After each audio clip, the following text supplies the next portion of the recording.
respective arenas of influence that need to be pointed to God's design for what it means to be a woman, wife, and mother. And so in Proverbs chapter 1, we see here, beginning in verse 7, virtue number 1, so far as godly mama bears are concerned, what it takes to be one.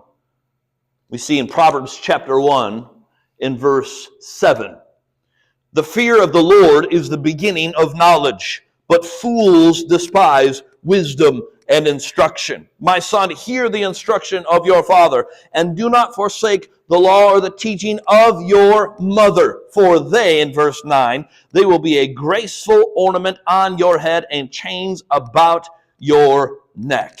And notice there at the end of verse 8,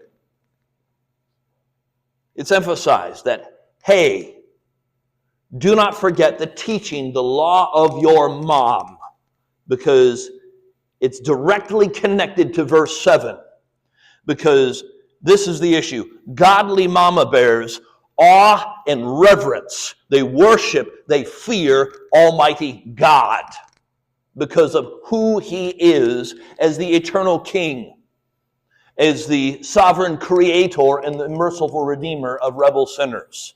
Because you see in verse 7, it says, the fear, the awe and reverence of the Lord is the beginning of knowledge.